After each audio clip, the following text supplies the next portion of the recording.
So I'm reading an article on theguardian.com about the Hare Krishna community in Florida, Gainesville, Florida in particular, and the article is about how the Hare Krishna religion is divided over allowing females to become gurus in the religion. So this has been a big controversy since 1978. Should anyone be allowed to become a guru is the first question. Whether they're male or female isn't really the original issue. The leaders of ISKCON after 1978 made a number of gurus, male gurus, and many of them, and some would say most of them, have fallen down and created scandals and have had all kinds of problems. Take, for example, Jayatirtha. He was the guru of England. He was having sex with a follower, and he was distributing the drug ecstasy in England, and he got his head chopped off by a disgruntled disciple because he was having illicit sex and distributing drugs. So Kirtananda's farm was raided by the police. Hansadutta's farm was raided by the police. The Mississippi painting business was raided by the police. There was a murder in New Orleans, which the police said was an inside job. And we could go on and on here for another hour, detailing various crimes and problems that have been going on within the religion, orchestrated by these men gurus, quote unquote. So if the men gurus are failing, why wouldn't the female gurus have the same problem? They would also be failing. And that is because they are not qualified to be gurus. And the founder of the movement, A.C. Bhaktivedanta Swami Prabhupada, never authorized his leaders to make gurus. He said, we cannot rubber stamp a guru.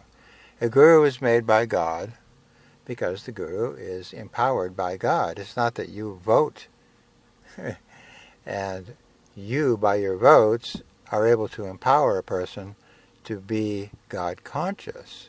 God consciousness comes from God. It doesn't come from the votes of a committee. So that is the first problem. How can we vote in woman gurus after voting in men gurus has created all kinds of problems. Now another issue is, why are so many devotees in the Gainesville and Alachua area in the first place? They're like refugees from the international society that collapsed.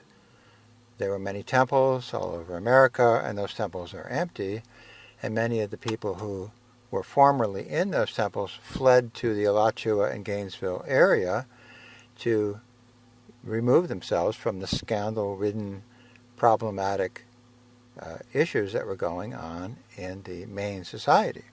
So they left the temples, they were purged out of the temples, they abandoned the temples, whatever it is, but they're not in the temples, and they fled to a refugee zone of Alachua and Gainesville. But the reason they left, the main reason they left, is they were not satisfied working under these quote-unquote gurus. So making more of these questionable and dubious, what we would call conditioned soul gurus, is not going to solve this issue. It's just going to expand the issue. And even one of the gurus said that in 1986 when they voted in a bunch more gurus. He says the Acharya disease, or the guru disease, is spreading.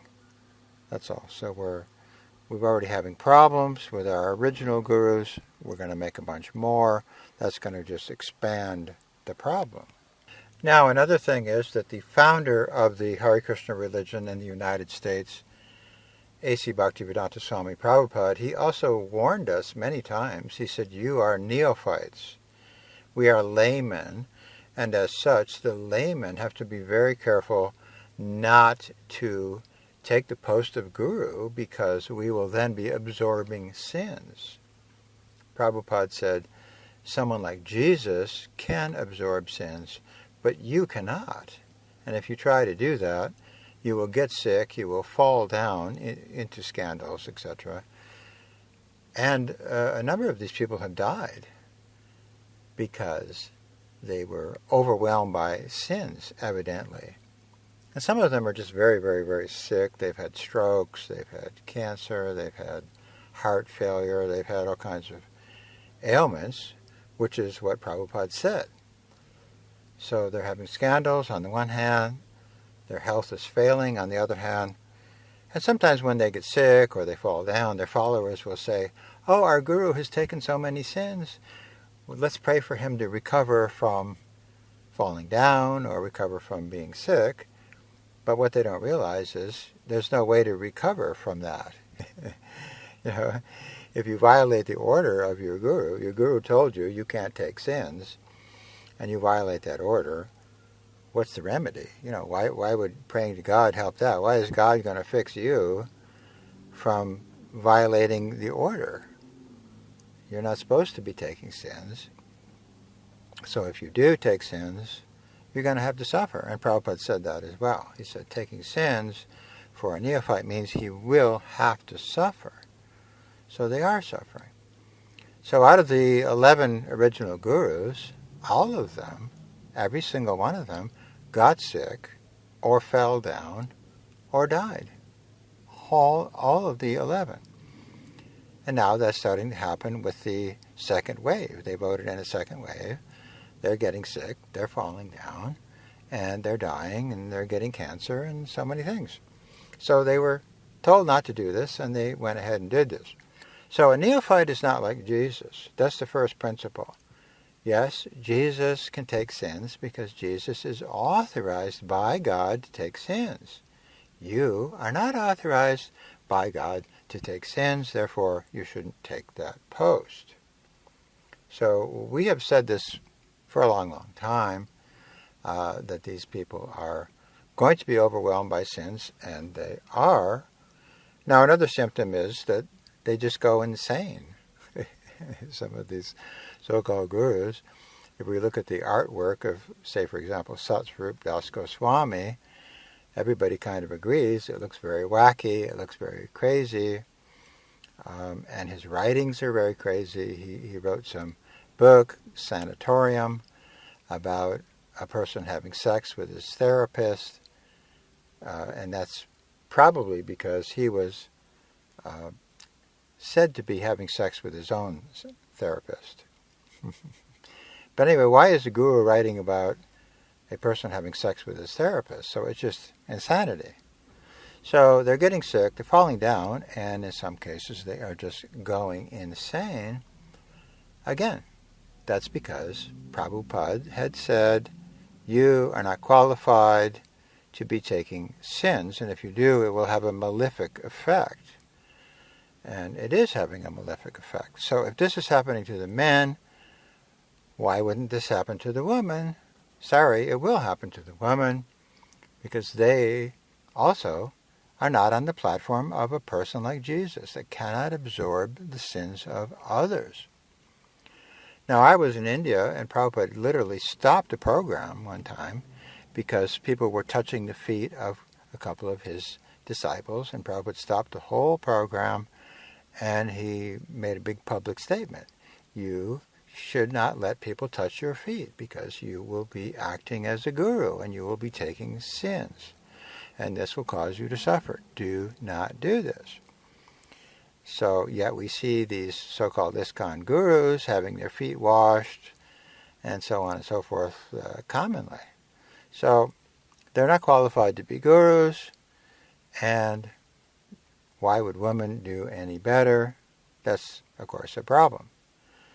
Now the article goes on to say that there's a big conflict in India, because in India some of the people don't want women to be gurus because that will discredit the religion. They think this will harm the reputation of ISKCON in India, because in India woman gurus probably won't be accepted. And so some of these ISKCON people, they're part of ISKCON. You know, they're part of the legal corporate structure of ISKCON in India. They have threatened a lawsuit. They said that if the main ISKCON body makes women gurus, they will break away and they will sue the main body. In other words, there'll be a schism, a legal schism. There'll be a lawsuit. So they will break away and they will sue the main body. Of course, the people who are objecting to the female Diksha gurus, meanwhile, they have a bunch of men gurus who are falling down left, right, and center. So they haven't fixed their men guru problem, and all they're complaining about is the woman guru problem without fixing the original problem, that they had no qualified men to be gurus in the first place. So they're not really fixing the root problem. Yes, we shouldn't be making female gurus. But on the other hand, think about it. They're going to be suing their own gurus. Their own gurus are going to be voting in women as gurus. And so let's make a lawsuit to sue our gurus. What kind of religion has to sue their own guru? Doesn't sound like a very bona fide religion. Our gurus are deviating. We're going to take our gurus to court to sue them. Well, that means they're not gurus. So why not get to the root issue? But that never seems to happen. They just bypass that, and they just say, well, gurus are deviating, gurus are making mistakes, gurus are making all these problems, gurus are falling down, gurus are deviating. So on the one hand, he's a person like Jesus, he can absorb sins, he's God's living representative on earth. On the other hand, we have to sue this guy for being a deviant. So how can this be? So this is a contradiction within the religion since 1978. Since 1978, we've had this problem. We have gurus, but we need to censure the gurus, fix the gurus. They had a guru reform, and that was the point of the guru reform. Our gurus are deviating, so we have to reform them, we have to fix them, we have to repair them. So he's as good as God, he's as good as Jesus, but we need to send him to reform school and fix and repair this person for being a deviant. So Prabhupada, the founder of the Krishna religion, said there's no such thing as a guru that needs reform. If he needs reform, if he needs correcting, if he's deviating, if he's falling down, if he's having illicit sex, then he never was a guru in the first place. So they're trying to fix their gurus without just admitting in the first place, no, these people were never gurus from square one. Now the article also describes that there was a child molesting problem going on in the ISKCON society, and that's a fact. Way back in 1980, I said that we cannot have children worshiping conditioned souls as their gurus, because this is going to mislead them. They're going to think that some person who is possibly deviating, or is in fact deviating, is their link to God, is their Messiah. So at that time, Jayatirtha, the guru of England, was known to be having illicit sex, was known to be taking drugs, and so I protested and said, hey, why are we having the children of ISKCON worship this person knowing he's a deviant? So this was a problem that they knew about right at the beginning of all this. That the children, this is abuse in itself. To teach children that they have to worship deviants as their Messiah is confusing their moral bearings. And in fact, a person has recently asked me, how would I sue ISKCON? He wants to sue ISKCON. He's in another country. I said it's simple. All you have to say is that go to the ISKCON Corporation papers, and you will not find anywhere in the corporation papers where it says that we have to teach children that deviants are their link to God. Okay, so the women of ISKCON need to get a guru certification from the men. What men? What have these men been doing? In 1986, the men of ISKCON voted to reinstate as one of their gurus a person who was known to be having sex with taxi drivers in the holy land of India. So here's a person who's a homosexual. He's paying people to have sex, oral sex, and he's a homosexual. There's all kinds of child molesting going on in his area of control, and they reinstate this person, and simultaneously they vote in more gurus. Okay, so the women are now going to have to get a vote from those same people? So they're not really giving women very much of a long leash here. They're keeping them on a very tight leash. They still have to surrender to those men who reinstate homosexuals as their gurus and messiahs. Simultaneously, the same men have buried Kirtanananda in a samadhi in the Holy Land of India, meaning really they've made him a saint. It's like giving a sainthood to someone. Kirtananda is another person, a homosexual, who apparently, allegedly, was having sex with minors in his motorhome, and he was caught doing that.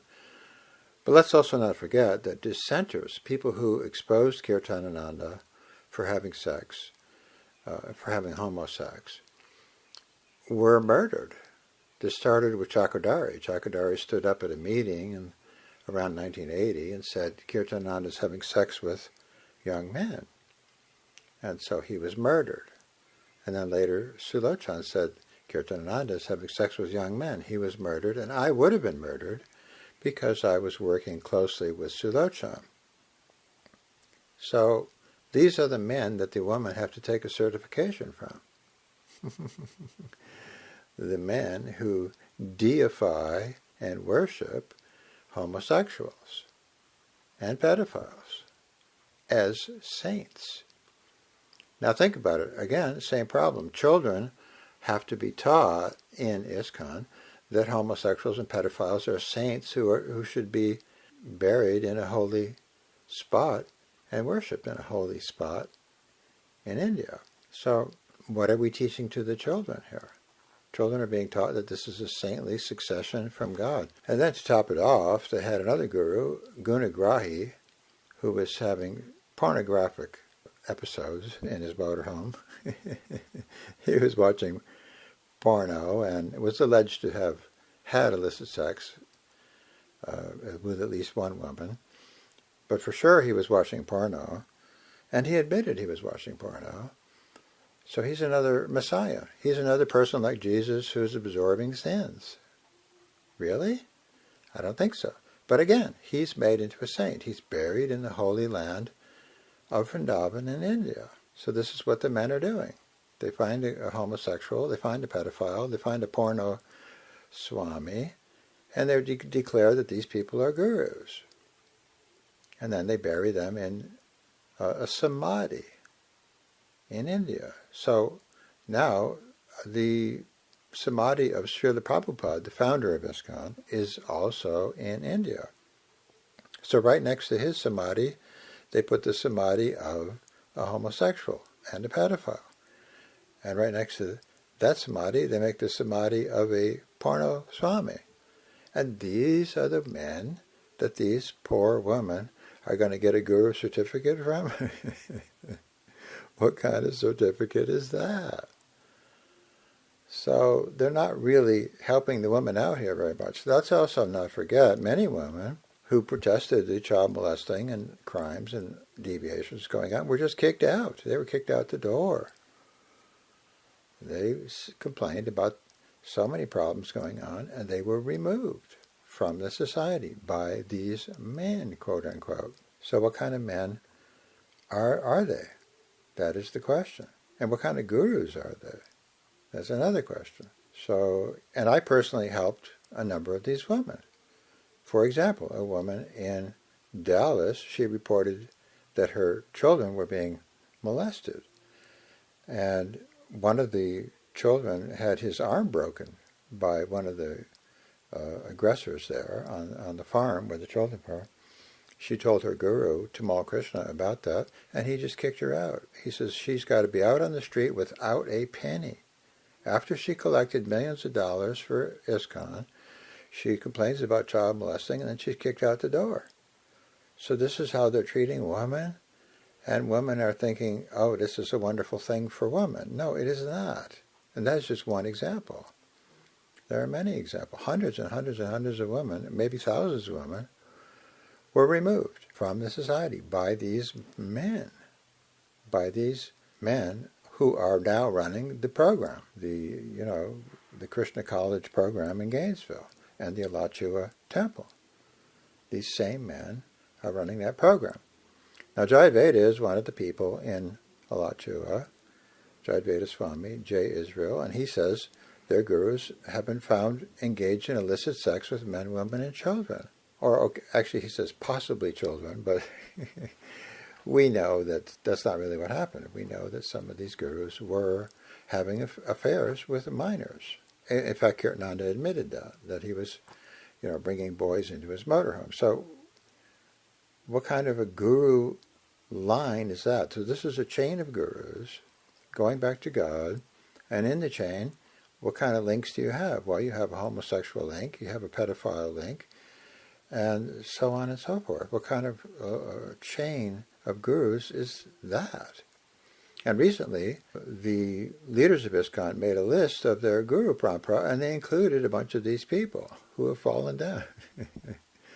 They have a list of like 100 people, and many of the fallen ones are included in the list. So this is a chain of gurus. All these people are links in the chain. You have a homosexual link, and you bury that link in the Holy Land, and so on and so forth. So anyway, we don't think this is really giving women much of a break. What kind of a break are they getting? They still have to surrender to the same men who caused all these problems, and are still causing these problems. Now, one other thing we would like to mention is that the founder of ISKCON, Srila Prabhupada, complained at the last days of his life that he was being poisoned. And we believe he was being poisoned. And there's a lot of evidence of that. We really couldn't detail all of that herein because it would be very extensive. But there's, forensic evidence. And, for example, a tape was made where Prabhupada was complaining about being poisoned. And on that tape, the people in the background are whispering about giving him poison. And this was only found later when the tape was digitally enhanced. And by the way, that tape was enhanced there in Gainesville by a professional audio lab in Gainesville. So we have evidence that the founder may have been poisoned to be taken out of the way to make room for these men to start their worship of illicit sex and deviance as gurus, as acharyas, as messiahs, as people who are alleged to be God's living spokespersons on earth, equal to Jesus, able to absorb sins like Jesus, and so forth. Now, after the New Vrindavan community was raided by the police after Sulochan's murder, you would think that the men leaders of ISKCON would want to remove all of Kirtananda's henchmen for orchestrating this huge criminal empire where there was all kinds of crimes going on, including child molesting. Why would we want to keep the leaders who had that program going on, who were participating in that program, and who were supporting Kirtanananda, and so on and so forth? But after New Vrindavan was raided by the police, and the whole thing was exposed as a criminal operation, the leaders of ISKCON made Kuladri, Devamrita, Tapapunj, and Radhanath the next wave of leaders in ISKCON. They basically reinstated these people as the next leaders, and Radhanath has become a very prominent leader now in ISKCON. But he was formerly Kirtanananda's henchman, main henchman. And there are people, I know some of the former thugs and enforcers from that area, and they told me that Radhanath was helping to pay people to murder Sulochan. At least that's their testimony. But in any case, we do know that Radhanath was saying that Kirtananda is a pure devotee, and we do know that Radhanath has helped in burying Kirtanananda in a samadhi, which means he's made Kirtananda into a saint. So the people who are still saying that Kirtananda is a saint, after he was the leader of a giant criminal operation, which was raided by the federal marshals and all kinds of crimes were uncovered there, that's what they're doing. They're just, they're keeping these same deviants, they're just shuffling them around, but keeping them in the primary post. So by around 1997, a number of the children victims of molesting in the society were starting to commit suicide, and some people were saying we're going to have a suicide epidemic because this was just growing more and more. So I helped with a lawsuit, a $400 million lawsuit. ISKCON was sued for child molesting, and that helped reduce the suicides quite substantially. And of course, the leaders just declared themselves bankrupt in order to avoid paying the victims. But some of the victims got at least something. They got a little bit of a settlement out of this. And they told me that saved their lives, because without that settlement money, they would have got nothing. They would have just landed up out on the street with zero. And yet, although it's very clear that the suicides were stopped quite substantially, there's still some happening from time to time, but not nearly what it was. And we also helped victims get some money, which they direly needed in many cases. We still get a lot of grief from different members of ISKCON saying, oh, you've given the society a bad name. So, they don't even care that people are dying. People are dying, that's fine, that's not a problem. The problem is we don't want to pay money to the victims. We don't want to have a bad reputation. Well, you already have a bad reputation because your places are being raided by the police, and you have so many guru scandals going on all the time. Where's your reputation? What wonderful reputation are you saving here? So I don't really see how this lawsuit gave the society any worse name than it already had at that time. But it shows the mentality that as soon as the victims won the lawsuit, immediately they declared bankrupt to avoid paying. They're always just trying to escape and, shirk their duties to their victims or to the citizens of the society. And now another problem is many members of the society joined when they were young. They're now old people. They're like 60, 70 years old. They have no health care plan. They have no place to live in some cases. Some of them are living in their cars even, and so forth. But there's no funding to help the retired citizens of the society, really. But there's plenty of funding for these gurus. They get unlimited health care, and they go to the finest hospitals, and they ride around in a big Mercedes-type car, and so forth. They have plenty of money.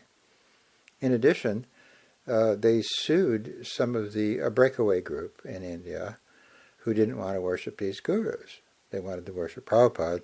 So the leaders have spent something like $20 million suing the breakaway group. So again, there's plenty of money for lawsuits.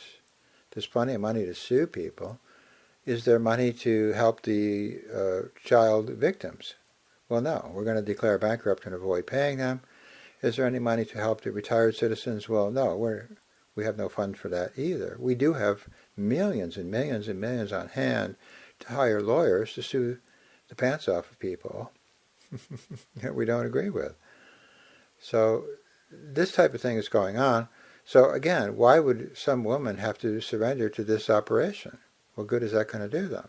So anyway, this is just to give a very brief idea of what's been going on. I could go on and on and on for 2 more days about all kinds of criminal type problems that have been going on in this society, left, right, and center, or scandals, or just so many unlimited different grief situations that these leaders have caused to different people. For example, the children who see that they're deifying the leaders of the child molesting guru program, how do they feel? I mean, we have a suicide problem, and then instead of recognizing, wait, we shouldn't be stressing out these victims, they take the leaders of the victimization and deify them. How does that make the victims feel? So that's just, like I say, unlimited numbers of examples that I could go through here to explain what's going on.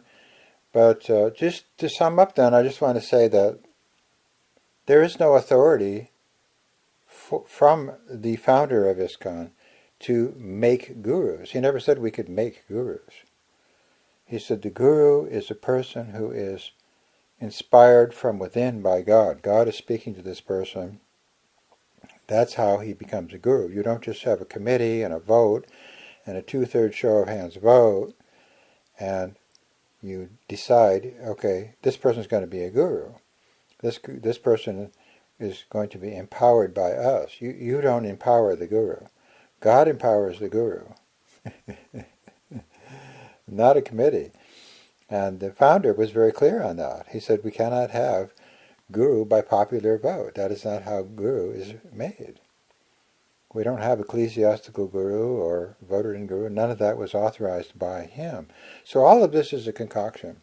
And the whole root of this is a concoction, and all these different things are just rotten fruits that are manifest from the rotten seed that they put down in 1978 when they declared that conditioned souls are gurus. They aren't. And that is not found in the philosophy. And I do believe that this is legally even fraud. You don't find anywhere in the corporation papers of ISKCON that we should be promoting deviants as God's successors. I don't believe that's found anywhere. I know that's not found anywhere in the corporate papers. So it's corrupting the morals of minors, again, which is another legal crime, in my opinion, to teach children that deviants were, or could be God's successors. That is not the teachings of the Krishna religion. In any case, I hope this helps people understand the situation a little better. Thank you very much for your time.